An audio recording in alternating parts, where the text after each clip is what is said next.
હનુમાન જન્મોત્સવનો રૂડો અવસર છે ત્યારે આજે પ્રસિદ્ધ સાળંગપુર ધામમાં ભવ્ય ઉજવણી કરવામાં આવી। દાદા કષ્ટભંજન દેવને આજે તેમના જન્મદિવસે 8 કિલો શુદ્ધ સોનાના વાઘા અર્પણ કરાયા, જેમાં રિયલ ડાયમંડ તેમજ રૂબી જડવામાં આવ્યા હતા। આજે વહેલી સવારથી જ મંદિરમાં શ્રદ્ધાળુઓનો ધસારો જોવા મળ્યો। મોટી સંખ્યામાં ભાવિકોએ દાદાની મંગળા આરતીમાં ભાગ લીધો। દાદાના જન્મદિવસને વધાવતા મંદિર પરિસરમાં 151 કિલોની વિશાળ કેક કાપવામાં આવી હતી, જે બાદ 1 લાખ જેટલા રંગબેરંગી બલૂન આકાશમાંથી ભક્તો પર છોડવામાં આવ્યા। સમગ્ર પરિસર હનુમાન ચાલીસાના નાદથી ગૂંજી ઉઠ્યું હતું। દર વર્ષે હનુમાન જન્મોત્સવે સાળંગપુર ધામમાં યજ્ઞનું આયોજન થાય છે, પરંતુ આ વખતે ખાસ વિશ્વ શાંતિના સંકલ્પ સાથે મારુતિ યજ્ઞ યોજાયો, જેમાં 751 પાટલા નોંધાયા। ઉલ્લેખનીય છે કે આ વખતે 2 દિવસીય કાર્યક્રમ અંતર્ગત ગત મોડી રાત્રે સાળંગપુર ધામમાં ભવ્ય આતશબાજી પણ કરવામાં આવી હતી। તો સાળંગપુર ધામમાં હનુમાન જયંતીની ભવ્ય ઉજવણી કરવામાં આવી રહી છે। હનુમાન જન્મોત્સવ નિમિત્તે કષ્ટભંજન દેવને સોનાના વાઘા અર્પણ કરાયા છે। દાદાને 8 કિલો સોના અને રત્નોથી જડેલા વાઘાનો શણગાર કરવામાં આવ્યો।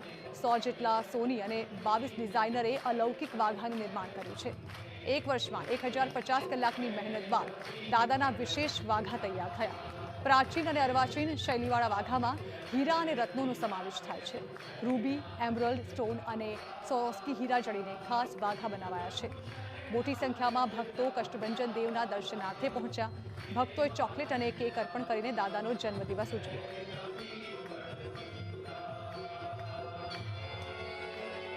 મોટી સંખ્યામાં લોકો ભગવાનના જન્મદિવસ નિમિત્તે સાળંગપુર કષ્ટભંજન દેવના દર્શને આવતા હોય છે। કેટલાક વ્યક્તિઓ આપણી સાથે છે, તેમની સાથે વાત કરીશું।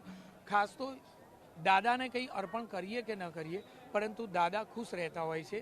શું માનવું છે, દાદાનો યજમાન તરીકે પણ તમે લાવો લીધો છે? યજમાન તરીકે લાવો લીધો, પણ દાદાને તમે એક આપો તો દાદા 1000 આપે છે।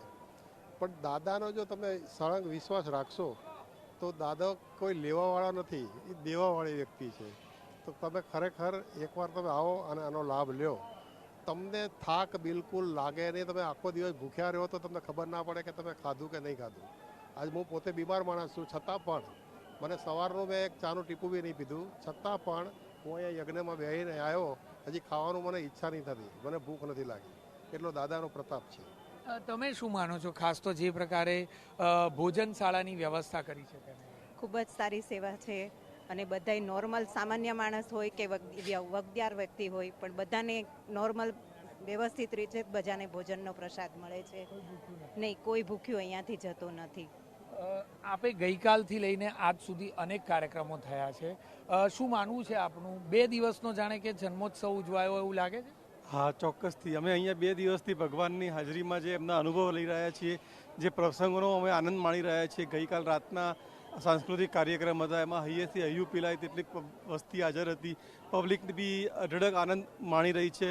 આજે બી તમે અહીંયા જુઓ તો બી એ જ પ્રમાણે ગઈકાલ કરતાં બી વધારે પબ્લિક હાજર છે, અને એ જ પબ્લિક એટલો જ આનંદથી લાભ રહી રહી છે। અમે તો અહીંયા છેલ્લા 20 વર્ષથી આવી રહ્યા છીએ। અમારા માટે તો કષ્ટભંજન દેવ હાજરા હજુર છે। અહીંયા એક માગો ને 1000 મળે છે। જેમ આપ શું માનો છો? ખાસ તો મારુતિ યજ્ઞ હનુમાન જયંતિના દિવસે ખાસ તો કરાતો હોય છે। કેટલા વર્ષોથી આપ લાભ લો છો, અને શું માનવું છે આ યજ્ઞ વિશે?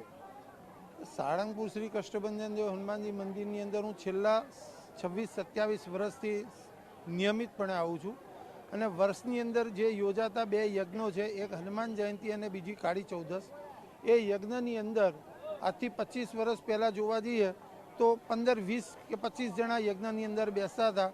એ ધીરે ધીરે અત્યારે 1000-1200ની સંખ્યા સુધી આંકડો પહોંચ્યો છે। એટલે એક મંદિરનું પ્રશાસન ખૂબ સારો વહીવટ કરી રહ્યું છે, અને અહીંયા દાદાના પ્રત્યે લોકોની જે આસ્થા છે એ દ્રઢ બનતી ગઈ છે, કારણ કે દાદાએ લોકોને ઘણું આપ્યું છે અને દરેકની મનોકામના પરિપૂર્ણ કરી છે। હું આ વખતે 51મી વખત યજ્ઞની અંદર હું બેઠો છું સલંગ, અને દાદાની કૃપાથી મારા કરતાં પણ ઘણા એવી વ્યક્તિઓ છે કે જેમણે 75 યજ્ઞ આ મંદિરની અંદર પૂરા કર્યા હોય। ટૂંકમાં કહીએ તો એક આસ્થા જોડાયેલી છે લોકોની, દાદા સાથેનું એક નજીકનો સંબંધ હોય તે પ્રકારનો ભાવ ભક્તોનો જોવા મળી રહ્યો છે, અને એટલા માટે દાદાના દરબારમાં કોઈ પણ દર્શન માટે આવે તો તે ખાલી હાથ જતા નથી, અને પોતાના દુઃખ જાણે કે દાદા પોતાના ગણી લેતા હોય તેવો ભાવ ભક્તોનો પણ જોવા મળતો હોય છે, અને દાદા પણ તેમના તમામ કષ્ટ હરી લે છે। કેમેરામેન રોશન સાથે જિગ્નેશ પટેલ, TV9 સાળંગ।